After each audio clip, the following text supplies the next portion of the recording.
Hello there, welcome.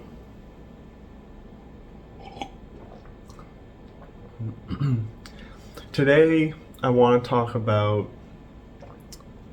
how non-dual are we?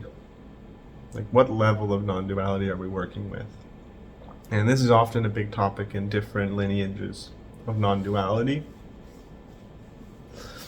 And it's an interesting topic for a few reasons. One, there's debates or there's slight variations in how the different lineages speak about it, how non-dual they're willing to go. And then there's also this, I guess, engagement of a certain amount of concepts in the different lineages that I'd say they can actually contradict the main points that they're trying to make. So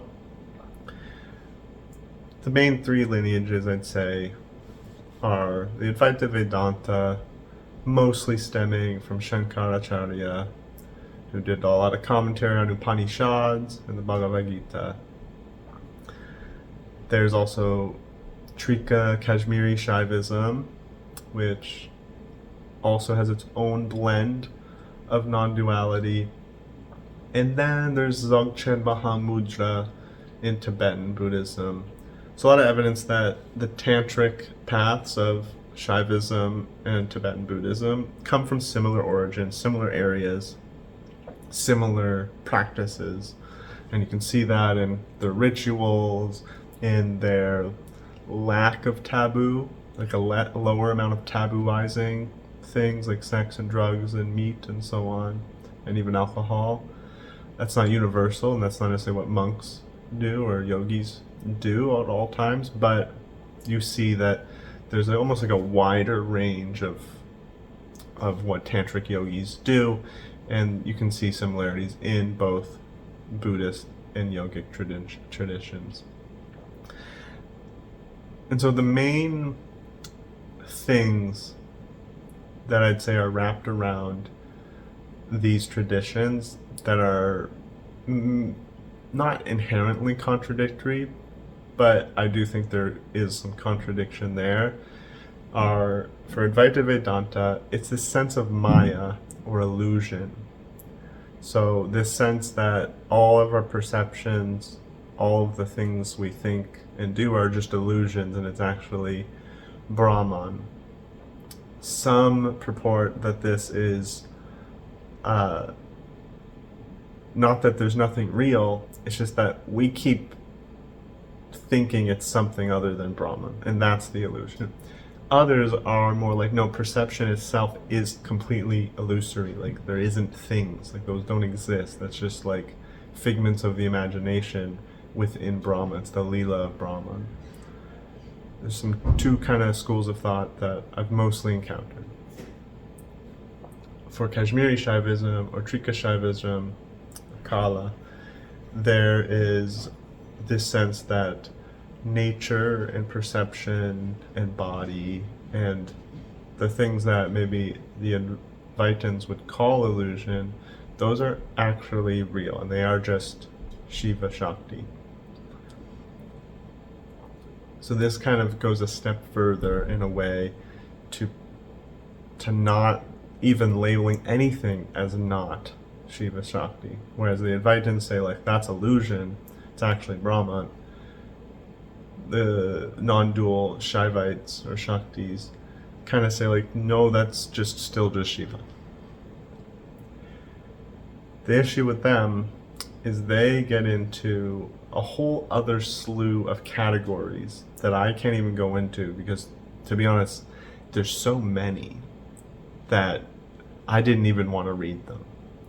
So take everything I say with a grain of salt, but I would keep encountering the non-dual Shaivism and reading and seeing that they have these different categories of ideas and things. And there are some in Advaita Vedanta, but really Advaita Vedanta is pretty repetitive on hammering home. It's all Brahman. It's all self. Paramatman is Brahman. It's all Brahman. It's all self. Paramatman is Brahman. That's like the majority. Kashmiri Shaivism, or the non-dual Shaivite tantric paths, I find that they'll say, no, it's all Shiva, it's all the consciousness of Shiva.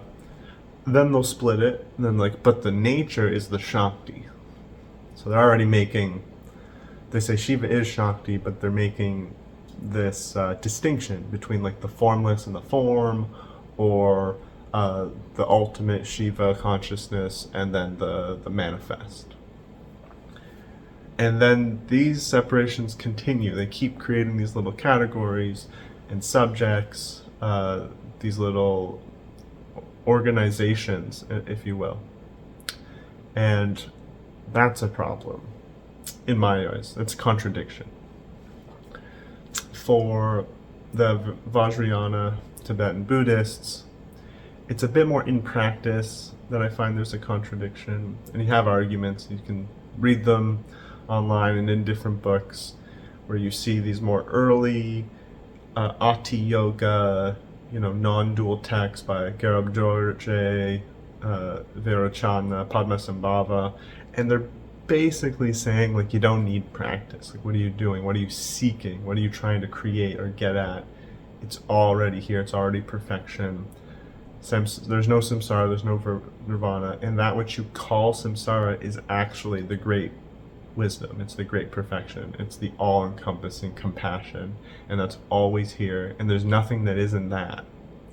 So there's nothing that isn't, Buddha.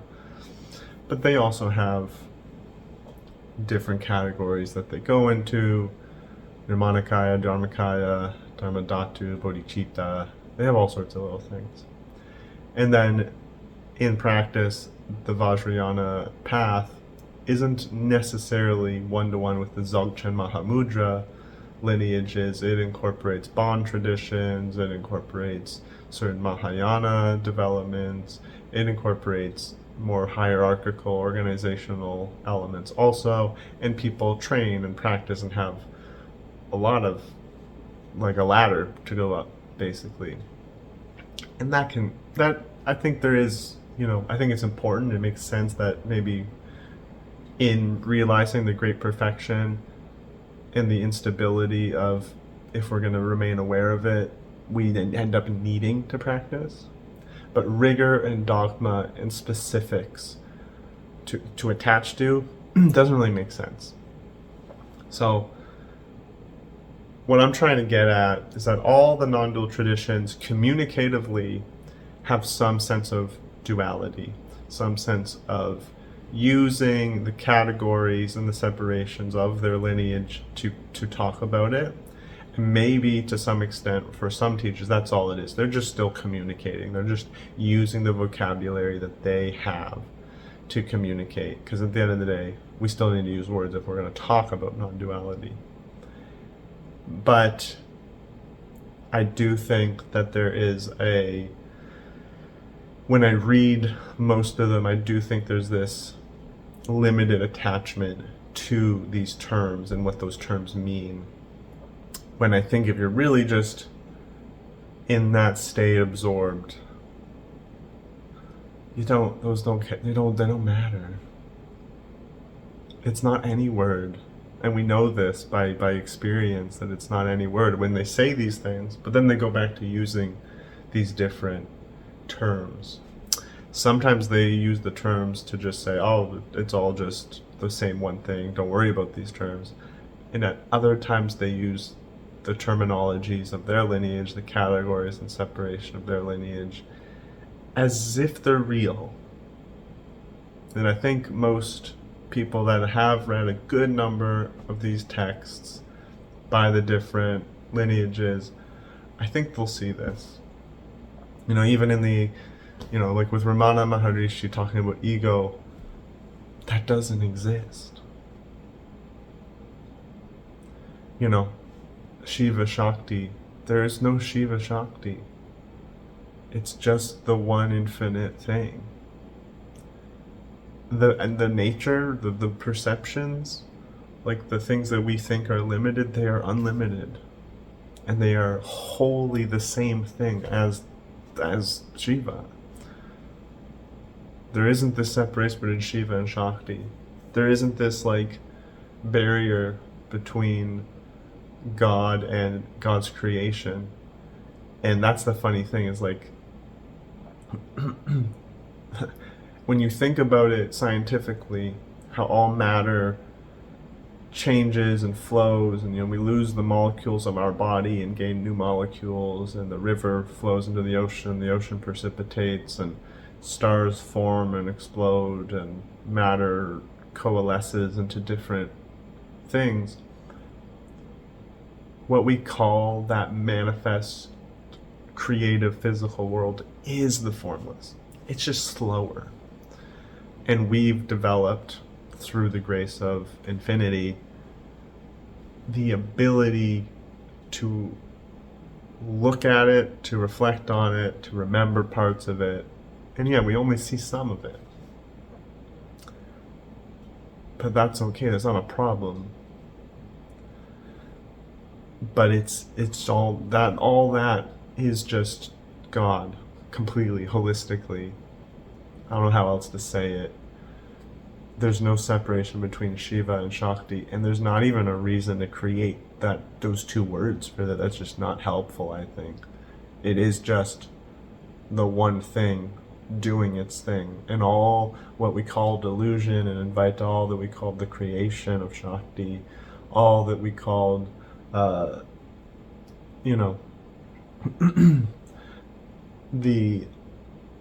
samsara or what have you, that is just God. And I know there are texts that say these things, there are teachers that say these things, but predominantly there's still this use, this dualistic use of words without the complete advocacy for these are just words, like it really is just non-dual. That's not always the case. There are some teachers that do this, but not all do this. And then I think a lot of researchers that get involved in these particular lineages, I think they have an attachment, a bias sometimes. And so they're really interested in the whole picture of their teaching. And so they get really hung up on Maya and illusion. They get really hung up on Shiva, Shakti, and the different categories of creation and the different patterns that were written by these sages. No. None of these patterns are more true than their opposites. I'm not saying denounce them. I'm not saying don't engage with them or look at them or read them or even practice them or think about them or consider them. I'm just saying, like, at the end of the day, it's just infinity doing infinity. And any label, any categorization, any separation is by nature not the whole picture. We can do it for practical purposes, to talk about things, to maybe play, but we can't believe that it's true. Like, we can believe that it's true, but that's not going to be what's actual. And that's what I'm trying to get at, is like, this physical being, it's not even physical. It's not energetic. It's just infinity. It's just God doing its thing. And it's fully God. The couch behind me, the bookshelf, the hair, the air, all the things we don't see because we're only given a subset of information from these organs that we've attached to. It's still just God. All of our ideas about it, all of our labels, all of our interpretations of it, also God, just the happenings of God, all of our feelings and our reactions, all the insights we have about reality, all the science, all the spiritual notions, also just God. All the fighting, all the bickering, all the debating, all the conflict, God. And I think that's the point, is like, at one point these non-dual lineages should develop less into research and books and categorizations and more into practical cooperative unity with the thing itself, which includes all humans, all animals, all plants, all existences. and there'll be a leveling out, a sort of smoothing of the polishing of the stone that occurs when we do that appropriately. I find it's more likely that I see a little bit of a conversation debate about the differences between this non-dual lineage versus this one, or like the non-dual lineage denouncing the dualistic parts of, Mahayana Buddhism, or, another form of Shaivism, or, another aspect of Hinduism. Then I see just practical cooperative existence. And this is why I like the Bhakti sages, because they talk about how it's all God, and so is every human. But instead of having like these debates and these writings, and they're writing books in response, they just make schools and make hospitals and feed people and house people and make ashrams where people can stay and like be safe.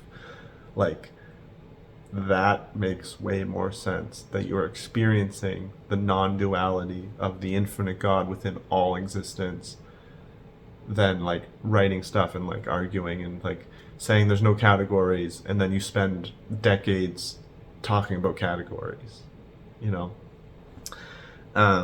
this is what I see with like the guy from the Vedanta Society, and this is what I see when I see people talking about Shaivism. They talk about all these like different, like, I don't even know the right word. Categories is the best thing I can say. There's just these like different categories of existence and practice and, attainment and structurizations of reality. It's like the same when you think of like the 4 elements or the 5 elements. It's like this is just an arbitrary construction. Like, it's just an arbitrary subsectioning. And we know that very easily because we're like, well, we have science. It just has a more practical subsectioning where we section off like very specifically different chemicals or atoms that have different properties in relation to each other. And then it's just a more affecting categorization. We can't really do much with just like water, fire, earth, air. Like, it doesn't really give us much. It's not practical. It doesn't teach us much. It's so often questionable. That applies to all the categories in all these lineages. Like, literally, that's just the same pattern of consciousness. And it's fine to play with categories and think of things magically like this. There's no problem with that. It's just part of our capacity as infinite beings. But it doesn't make it like some true thing. It doesn't make like the chakras, those aren't things. Those just are another categorization that we don't need to do. And if you find it practical and useful, sure, but your actual intent isn't to believe in chakras, it's to get something, that's usually unity. That's usually bliss and love and health and oneness and truth. So when we run into these categories in the non-dual fields, we don't need to like get worked up or dislike them or even react to them at all. But we can realize that if someone's pretty hung up on speaking about dualities while trying to practice non-duality, to that extent, with all these categories, they might not have a full realization, and that's okay. We should still work together. The point is to practice remembering and realizing the oneness. And that comes first from our own present awareness and nowhere else, because all we have is what we're doing here now, this existence. I just wanted to mention that because I researched this, and I've been researching for over a decade, and I've been practicing for over a decade, and it just seems like a pattern where it's like there's talk of non-duality, but then there's this like little verbal attachment to dualities or to multiplicities that aren't necessarily there. And I'd say like there's no one style of multiplicity that's right or wrong, but we're really going to make the most progress if our multiplicity is only used for that non-dual experience, which is an infinite variety of experiences in non-dual sphere, and to help us maybe move towards a non-duality that is just embodied within all existence, and so we cooperate, and there's not a sense of like formless and form, or Purusha and Prakriti, or Shiva and Shakti, or Brahman and Maya. It is just, it's all Brahma, it's all God, it's all this. And so the thing that unites, that lets the parts realize the whole, it will be cooperation. It will be working together and loving together and making bliss together. Not with any one human or one animal or one ecosystem, not with an attachment to specific patterns, but this boundless love that includes all beings, and the other beings, they realize this love too, and we share it, and it just ever expands into the endlessness of God. So thank you for watching. Om Sai Ram.